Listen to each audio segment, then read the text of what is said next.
Good evening everyone. आज की class में हम लोग करेंगे मिड सेम एग्जाम 2024 में जो कॉर्पोरेट अकाउंटिंग में क्वेश्चन आया था सेट ए, उसका आंसर की। तो देखिए अब यहाँ पर 3 क्वेश्चन दिया हुआ था, क्वेश्चन नंबर 1, 2 एंड 3। उसमें से एक थ्योरी था और 2 तो प्रैक्टिकल। तो इसमें से आप कितना बनाए हैं ये कमेंट बॉक्स में आप लिख के बताना। इसका आंसर की हम आपको बता दे रहे हैं कि ये क्वेश्चन किस तरीके से बनता। अभी ये थ्योरी वाला हम नहीं कर रहे, थ्योरी आप स्वयं करें। हम क्वेश्चन नंबर 2 और 3 बनाकर दिखा रहे हैं कि ये क्वेश्चन आपको बनाना दरअसल कैसे था। कई लोग का क्वेश्चन आया था कि सर ये शेयर वाला क्वेश्चन कैसे बनता, ये 4 पेजर का क्वेश्चन कैसे बनता। तो उसका आंसर देख लो किस तरीके से बनेगा। क्वेश्चन नंबर 2, हम इसमें क्वेश्चन नंबर 2 और 3 करेंगे सेट 1 का। 2 सेट था, एक सेट 1, सेट ए और सेट बी। तो सेट ए का अभी आंसर कर रहे हैं, अगले वीडियो में हम करेंगे सेट बी। देखिए आंसर आप मिलाइएगा। पहले क्वेश्चन का समरी लिखेंगे। Sanjay limited issued 20,000 equity share of 10 each. Sanjay limited company है, उसके पास टोटल कितना शेयर था, इक्विटी शेयर 20,000 और एक का दाम है 10 रुपीज़। तो इसको थोड़ा सा समरी यहाँ पर लिख लीजिए। आंसर हम यहाँ से लिख रहे हैं, आंसर नंबर 2। कंपनी के पास टोटल 20,000 शेयर्स था, इक्विटी शेयर। तो इसको लिख दो, इशूड शेयर 20,000, एक की दाम फेस वैल्यू है 10 रुपीज़, प्रीमियम या सिक्योरिटी प्रीमियम बोलते हैं, ये है 2 रुपीज़। तो एक शेयर की प्राइस 10 रुपीज़ और 2 रुपये प्रीमियम पे इशू किया जा रहा है, तो इसका मार्केट वैल्यू हो जाएगा 10 + 2 12 रुपीज़। अब इस 12 रुपीज़ को किस तरीके से मांगा गया है, तो आगे क्वेश्चन में लिखा है payable as follow, ₹3 on application, ₹5 on allotment, ₹2 on first call और 2 ऑन फाइनल कॉल।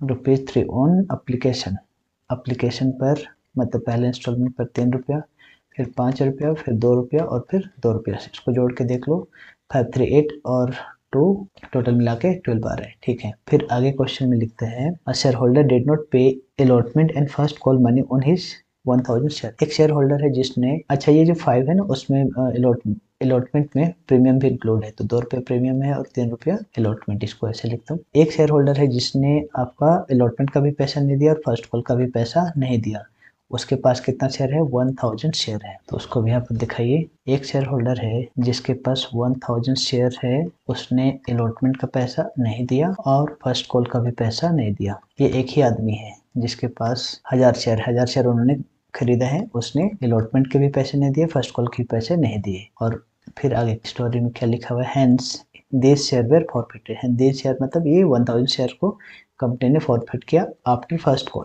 अच्छा, नॉर्मली जितना क्वेश्चन बनाते हैं उसमें फॉरफीचर क्या होता है, लास्ट में होता है, लेकिन यहाँ पर क्वेश्चन में लिखा है कि ये 1000 शेयर का पैसा कोई आदमी है जिन्होंने नहीं दिया।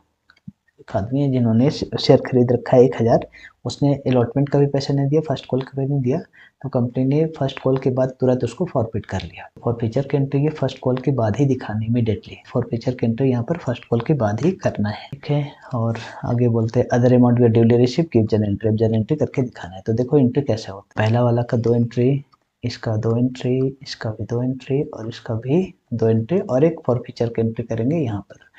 टोटल 8 और 1 9 एंट्री होगा। तो ये देखते हैं क्या क्या एंट्री होगा। नॉर्मल एंट्री था, बस आपको फॉरफीचर की एंट्री को समझना है। तो चलिए, और एक छोटा सा चीज़ समझना है जो हम आपको आगे बताएंगे। देखो सबसे पहले एंट्री जो एप्लीकेशन की एंट्री करोगे तो एंट्री होगा बैंक अकाउंट डेबिट टू, जो कि इक्विटी शेयर है तो इक्विटी शेयर लिख देना, equity share application account, bank account debit to equity share application account. और यहाँ अमाउंट कितना होगा, 20,000 शेयर इंटू 3, 20,000 शेयर इंटू 3 करोगे तो 60,000 हो जाएगा। नरेशन आपको जरूर से लिखना है, being equity share application money receive, entry करना है और यहाँ पर इसको मिला देना है इस तरीके से। दूसरी एंट्री करेंगे इसी का, equity share application account debit, यहाँ तक कोई दिक्कत नहीं, वो लास्ट में जब फॉरफीचर का करेंगे तो वहाँ थोड़ा सा समझना है। Equity share application account debit to equity share capital account, share application money को ट्रांसफर किया जाता है कैपिटल अकाउंट, सेम अमाउंट होगा 60,000। बहुत बेसिक सा सवाल था, being equity share application money transfer to equity share capital account. फिर अब आपको करना है ये सेकेंड इंस्टॉलमेंट का, अलॉटमेंट का।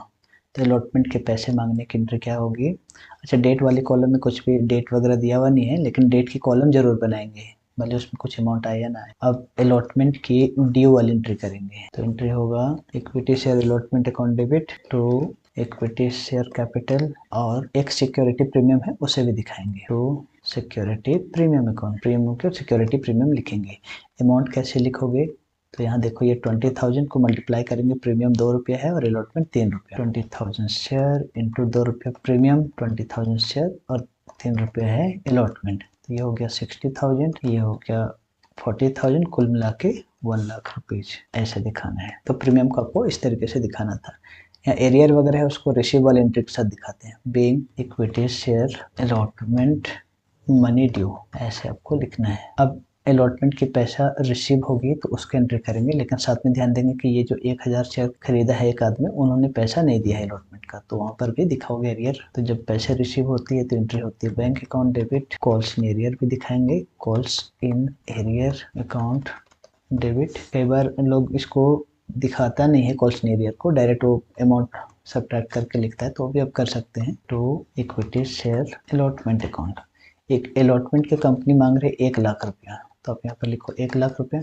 1 लाख रुपये में एक आदमी पैसा नहीं दे रहे हैं, वो 1,000 शेयर खरीदा है और अलॉटमेंट का टोटल जो प्राइस है इंक्लूडिंग प्रीमियम वो है 5 रुपया, तो पैसा वो नहीं दे रहे हैं, इसका मतलब 5,000 रुपया नहीं दे रहे हैं। तो अगर कंपनी 1 लाख रुपये मांगी है और उसमें से 5,000 रुपये नहीं मिल रहा है, तो इसका मतलब कितना मिला, 95,000 रुपीज़ मिला। तो अलॉटमेंट में कंपनी को पैसा मिला 95,000 रुपीज़। भी नरेशन लिख दो, being equity share allotment money receive, यहाँ तक ओके है। अब आगे नेक्स्ट एंट्री करेंगे हम लोग फर्स्ट कॉल की, फर्स्ट कॉल के पैसे मांगने की entry, equity share first call account debit to equity share capital account, narration हो जाएगा being equity share first call money due. Company first call के पैसे मांग रही है, तो कितना मांग रही है, 20,000 शेयर है और फर्स्ट कॉल की प्राइस है 2 रुपया, तो टोटल हो जाएगा 40,000 रुपीज़। मतलब कंपनी फर्स्ट कॉल के 40,000 रुपीज़ मांग रही है। अब यहाँ पर भी एक आदमी पैसा नहीं दे रहा है, इस समरी चार्ट को देखिए। हमने सबसे पहले क्या करना है ना, ये जो क्वेश्चन है उसको उसका समरी लिख लो इस तरीके से, फिर आपको क्वेश्चन भी देखने की जरूरत नहीं है। तो फर्स्ट कॉल में एक आदमी यहाँ पर पैसा नहीं दे रहा है 1,000 शेयर का पैसा, जिन्होंने अलॉटमेंट भी नहीं दिया था वो फर्स्ट कॉल में भी पैसा नहीं दे रहे हैं, तो उसको एरियर में दिखाओगे। देखो एंट्री होगा bank account debit, calls in arrear को डेबिट करते हैं, calls in arrear account debit to equity share first call account. अब इसका amount, total company first call के कितना मांगे थे, 40,000, यहाँ पर लिखोगे 40,000। एरियर मतलब होता है कितना उसने पैसा नहीं दिया, तो 1,000 शेयर का पैसा नहीं दिया और इसका प्राइस था फर्स्ट कॉल का 2 रुपया, तो 1,000 शेयर का पैसा अगर 2 रुपये करके नहीं दिया, इसका मतलब 2,000 इसने नहीं दिया, 2,000 नहीं दिया, तो 40,000 में अगर 2,000 नहीं मिला, इसका मतलब 38,000 कंपनी को मिल गया। नरेशन में लिखेंगे being equity share first call money receive. अब यहाँ तक तो सभी ने ठीक बनाया होगा एंट्री, इसमें कोई दिक्कत नहीं है, जिनको भी शेयर्स की एंट्री आती है वो यहाँ तक में कोई प्रॉब्लम नहीं है। प्रॉब्लम अब स्टार्ट होता है। देखिए अभी तक क्या होता था कि ना हम फॉरफीचर की एंट्री सबसे लास्ट में करते थे, बट इस क्वेश्चन में जो कि बोला है कि जो फॉरफिट हो रहा है शेयर वो फर्स्ट कॉल के बाद हो रहा है। देखो यहाँ पर लिखा हुआ है hence this share were forfeited after first call, first call के बाद ही फॉरफिट करना है। तो जो कि ऐसा लिखा है इसीलिए आपको उस शेयर को फॉरफिट करना है after first call, first call के बाद।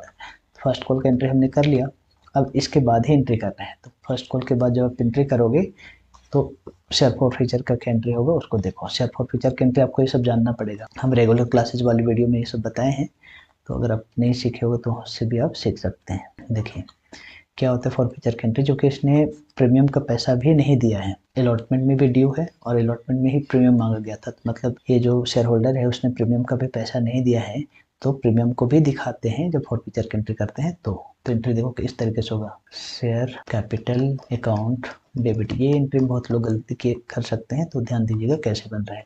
Share capital account debit, security premium account debit to share forfeiture और टू कॉल्स इन एरियर।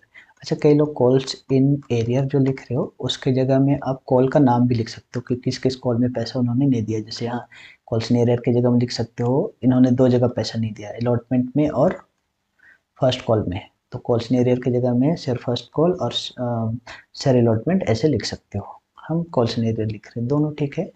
अब जैसा लिखना चाहो दोनों सही है। अब मेन है अमाउंट कैसे लिखते हैं उसे समझना। देखिए टोटल कितना शेयर फॉरफिट हो रहा है 1000, तो 1000 से मल्टीप्लाई करेंगे और यहाँ फेस वैल्यू से मल्टीप्लाई करते हैं, लेकिन फेस वैल्यू इसका कितना है 10 रुपया। बट 10 रुपया अगर यहाँ लास्ट में एंट्री करते हैं फॉर फीचर का मतलब फाइनल कॉल के बाद, तब 10 से मल्टीप्लाई कर, तो हम कितना से मल्टीप्लाई करेंगे, तो इसका रूल क्या है, फेस वैल्यू में जितना पैसा अब तक मांगा गया है, दोबारा से फेस वैल्यू 10 रुपया है, तो इस 10 रुपया में अब तक फर्स्ट कॉल तक कितना मांगा गया था, क्योंकि फर्स्ट कॉल के बाद ही फॉरफिट हो रहा है, तो फर्स्ट कॉल तक कितना मांगा गया था उससे मल्टीप्लाई करेंगे। तो ये वाला टेबल एक बार देखो, अगर हम इस फर्स्ट कॉल यहाँ तक है, लास्ट वाला तो फाइनल कॉल है, तो ये फर्स्ट कॉल तक कितना पैसा मांगा गया, तो उसको देखो फर्स्ट कॉल तक कितना मांगा गया था, काउंट करिएगा 3 रुपया। ये प्रीमियम को छोड़ देना, प्रीमियम को काउंट नहीं करेंगे, अलॉटमेंट का 3 रुपया और फर्स्ट कॉल का 2 रुपया, 3 3 6 और 2 8, प्रीमियम को काउंट इसमें नहीं करेंगे, उसके लिए अलग से लिखना है। तो टोटल 8 रुपया मांगा गया था अब तक, फेस वैल्यू में से टोटल 8 रुपये मांगा गया था, तो 8 से मल्टीप्लाई करेंगे। सबसे लास्ट में अगर एंट्री होता है ना फाइनल कॉल के बाद, तब इससे 10 से मल्टीप्लाई करते हैं, तो ये थोड़ा सा समझने वाला चीज़ है। तो 8 इंटू 10 1000, ये हो जाएगा 8000, और फिर 1000 इंटू प्रीमियम का दाम था 2 रुपया, तो ये हो जाएगा 2000। तो डेबिट में टोटल हो रहा है 10,000, क्रेडिट में भी 10,000 होना चाहिए। कॉल सिनेरियो में लिखते हैं कौन सा अमाउंट ये लोगों ने नहीं दिया, मतलब जिसका शेयर को जब्त कर रहे हैं उन्होंने टोटल कितना पैसा नहीं दिया। एक बार फर्स्ट कॉल में 2000 रुपये नहीं दिए हैं और अलॉटमेंट में 5000 रुपये नहीं दिए हैं। अलॉटमेंट में 5000 और फर्स्ट कॉल में 2000, टोटल 7000 इस आदमी ने नहीं, तो उसको कॉल सिनेरियो में लिख, एक बार 5000 एक बार 2000। आप यहाँ से भी देख सकते हो एंट्री से, यहाँ देख रहे हो 2000 और यहाँ 5000, तो ये 2 बार इसने पैसा नहीं दिया। या फिर आप टेबल से भी चेक कर सकते हो, टोटल 5 रुपये अलॉटमेंट का और 2 रुपया फर्स्ट कॉल का, तो 7 रुपये नहीं दिया और उसके पास 1000 शेयर था, टोटल 7000 होता है। इसका मतलब इस आदमी ने जो डिफॉल्ट किया पेमेंट करने में, उस आदमी ने टोटल कंपनी को 7000 रुपये नहीं दिया। तो उनको देना कितना था 8000 रुपये, अब तक फर्स्ट कॉल तक उसको कितना पेड करना था 8000 रुपया कॉल का और 2000 रुपये प्रीमियम का, टोटल 10,000 देना था, जिसमें से 7000 वो नहीं दिया है। तो इसका मतलब वो कितना दे चुका, टोटल 10,000 में से 7000 रुपया नहीं दिया, इसका मतलब उसने 3000 रुपया दे चुका था। या ऐसे भी करो, जितना डेबिट उतना ही क्रेडिट, तो डेबिट साइड देख रहे हो 10,000 हो रहा है, तो क्रेडिट साइड भी 10,000 होना चाहिए।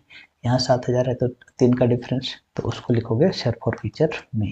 तो ये एंट्री होना चाहिए। और नरेशन में लिखना है, नरेशन में कुछ नहीं होता है, जो आप जर्नल एंट्री कर रहे हो उसी का इंग्लिश में लिखना है। बीइंग कर क्या चीज़ का जर्नल एंट्री है, यहाँ पर 1000 शेयर फॉरफिट हुआ है, क्यों हुआ है कि उसने अलॉटमेंट और फर्स्ट कॉल के पैसे नहीं दिए इसलिए, तो उसको इंग्लिश में लिखो, being 1000 shares where forfeited for non-payment of allotment and first call money, बस ऐसे। तो ये एंट्री आपको करने चाहिए था फर्स्ट कॉल के बाद। आप कमेंट बॉक्स में हमको लिख कर बताना क्या आप सही एंट्री किए हो फॉर फीचर का। अगर सही एंट्री किए हो तो आपको पूरे मार्क्स मिल जाएंगे। लेकिन यहाँ पर एक और है एंट्री, 2 एंट्री और होंगे। यहाँ तक हो सकता है किसी ने ठीक भी किया हो, अगर यहाँ तक ठीक किए तो लास्ट वाला चेक करिए कि क्या आप इसको भी ठीक किए हैं या नहीं। सबसे लास्ट एंट्री आप देखो, ये फाइनल कॉल का भी एंट्री होगा। तो जब फाइनल कॉल का एंट्री होगा तो उसको समझिएगा, टोटल कंपनी के पास कितना शेयर थे 20,000, कंपनी ने टोटल 20,000 शेयर इशू किए थे, उसमें से 1000 शेयर को तो कंपनी जब्त कर लिया, फॉरफिट कर लिया। तो अब मार्केट में कंपनी का कितना शेयर बचा, 19,000 शेयर बचा। तो अब जो फाइनल कॉल का पैसा जब मांगेगा कंपनी, तो 20,000 शेयर से पैसा नहीं मांगेगा, क्योंकि 1000 तो जब्त हो गया है, तो 19,000 शेयर से पैसे मांगेंगे। तो 19,000 शेयर से पैसे मांगेंगे तो नॉर्मल एंट्री तो वही होगा, लेकिन अमाउंट चेंज।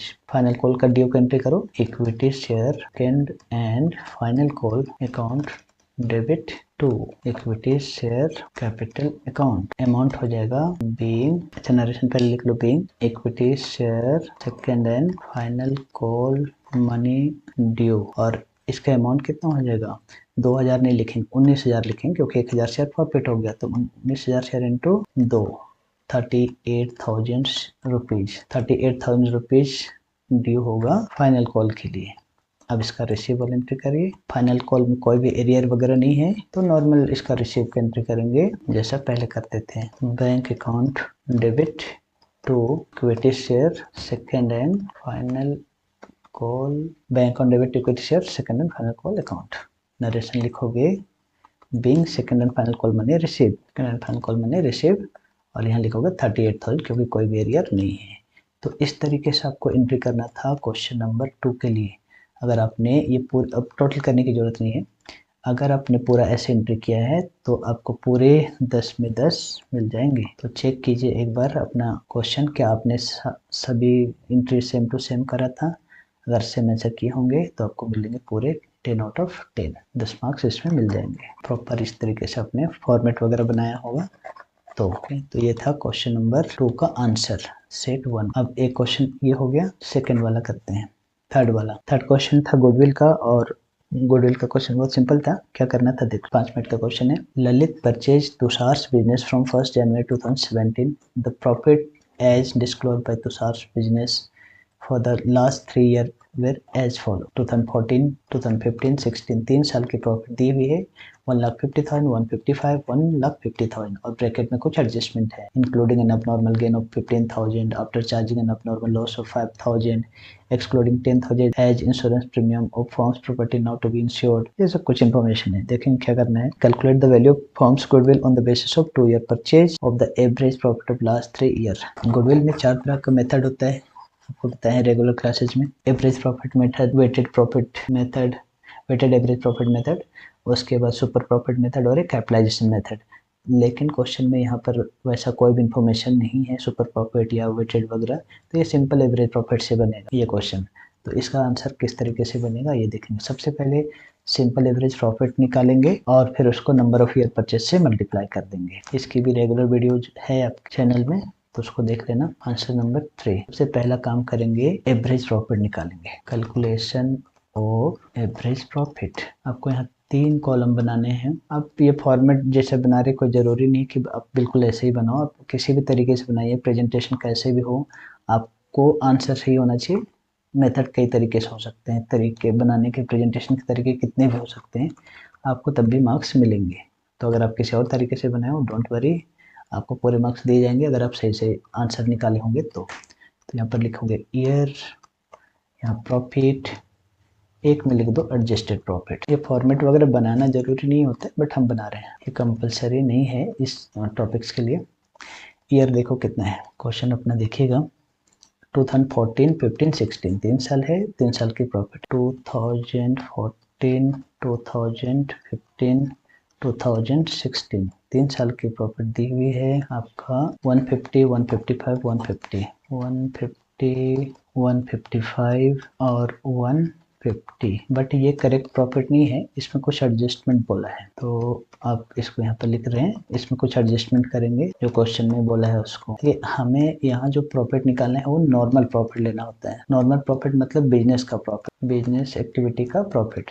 आपके बिजनेस से होने वाली प्रॉफिट को बोलते हैं नॉर्मल प्रॉफिट। केवल नॉर्मल प्रॉफिट को लिया जाता है, कोई दूसरा चीजें अब नॉर्मल आइटम है तो उसको हटाना पड़ेगा। तो एक एक एडजस्टमेंट को जरा समझिएगा। पॉइंट नंबर 1 में बोल रहे हैं ये वाला, ये जो 2014 का प्रॉफिट है 1.5 लाख, उसमें से बोलते हैं including an abnormal gain of 15,000।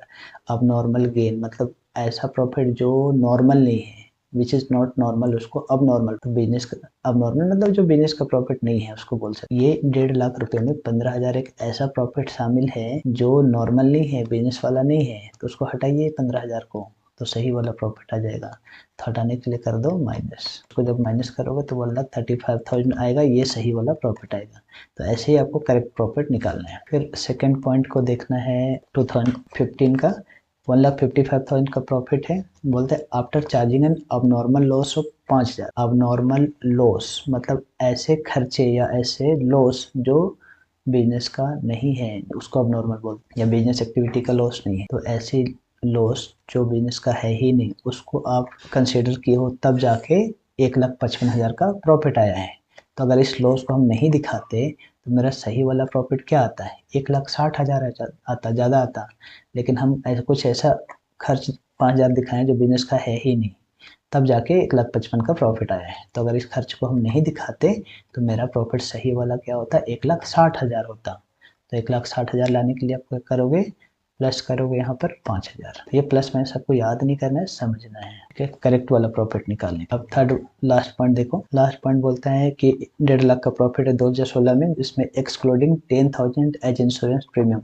Insurance premium business का खर्च होता है, फॉर्म्स की प्रॉपर्टी के लिए उसने इंश्योरेंस करवाया है, उसको एक्सक्लूड है। एक्सक्लूड मतलब इसको शामिल ही नहीं किया है इस खर्च। तो अगर हम ये इंश्योरेंस प्रीमियम वाला खर्च 10,000 रुपये दिखाएंगे तो मेरा प्रॉफिट 1.5 लाख नहीं होगा, बल्कि प्रॉफिट थोड़ा कम हो जाएगा, क्योंकि खर्च दिखाएंगे। तो ये खर्च है, तो 10,000 का खर्चा यदि हम दिखाएंगे, क्योंकि एक्सक्लूड है बोल रहा है, मतलब ये इसको शामिल ही नहीं किए हैं। तो अगर हम 10,000 का खर्च और दिखाएंगे तो मेरा प्रॉफिट थोड़ा कम हो जाएगा, 1,50,000 नहीं बल्कि 1,40,000 हो जाएगा। करेंगे माइनस कर दो 10,000, तो 1,40,000 की प्रॉफिट आएगी। तो ये सही वाला प्रॉफिट आपका आ गया, ये करेक्ट प्रॉफिट आ गया। अब ये सारे प्रॉफिट को अब जोड़ दीजिए। अब सही वाला प्रॉफिट को हम जोड़ देंगे तो ये आएगा टोटल प्रॉफिट या टोटल एडजस्टेड प्रॉफिट भी बोल सकते हो। तो 1,35,000, 1,60,000, 1,40,000, अगर हम इसको सबको जोड़ेंगे तो 4,35,000 रुपया होता है। ये असली वाला प्रॉफिट है, ये सही वाला प्रॉफिट नहीं था। तो अगर कुछ एडजस्टमेंट है तो इस तरीके से उसको करेक्ट करना होता है। अब एडजस्टेड प्रॉफिट आया, अब इसका एवरेज निकालेंगे। एवरेज जो प्रॉफिट आया उसका एवरेज, किसी का भी एवरेज कैसे निकालते हैं, जितना साल का प्रॉफिट है उससे डिवाइड करेंगे। क्योंकि ये 3 साल का प्रॉफिट है तो इसको 3 से डिवाइड करेंगे। अगर 4 साल का रहता तो 4 से करते। अच्छा, यहाँ कटेगा तो काट देंगे, नहीं कटेगा तो नहीं काटना है। तो यहाँ पर कट जा रहा है, काटने पर आ रहा है 1,45,000। अगर नहीं कटेगा तो छोड़ देना है वैसे ही, 1,45,000। ये आया आपका एवरेज प्रॉफिट। अब आपको निकालना है गुडविल। तो गुडविल बराबर देखो क्या होता है, value of goodwill under simple average profit method. Formula होता है average profit into number of year purchase. तो ये रहा आपका एवरेज प्रॉफिट 1,45,000 और number of year purchase question में गिवन है, ये देखिए 2 ईयर परचेज। 2 ईयर परचेज दिया हुआ है, नंबर ऑफ ईयर परचेज, तो इसको 2 से मल्टीप्लाई कर दो तो ये हो जाएगा 2,90,000 रुपया। बस ये था value of the goodwill of the form. तो अगर आप ये बनाते तो आपको पूरा 10 नंबर मिल जाता। कमेंट बॉक्स में आप बताइए कि आप इस दो में से कौन कौन सा क्वेश्चन को अटेम्प्ट किए हैं और क्या आपका दोनों आंसर टैली किया है या नहीं। अगर अलग आपका डिफरेंट आंसर आया है तो आप कमेंट बॉक्स में लिख के बताइए कि आपका डिफरेंट आंसर कितना आया है, तो हम बता सकते हैं कि उसमें फिर मार्क्स कितना मिल सकता है। तो अगर आप ये दोनों इस तरीके से बनाते तो इसका भी आपको 10 में 10 मिल जाता और टोटल आपका 20 हो जाता। तो ये था सेट ए का आंसर की मिड सेम एग्जाम 2024 का कॉर्पोरेट अकाउंटिंग। अब नेक्स्ट वीडियो में हम सेट बी का क्वेश्चन का आंसर बनाएंगे और दिखाएंगे कि उसका आंसर किस तरीके से बनता। Thanks for watching. आप कमेंट बॉक्स में जरूर लिखिए कि आपको कितना मार्क्स आ रहे हैं। Thank you.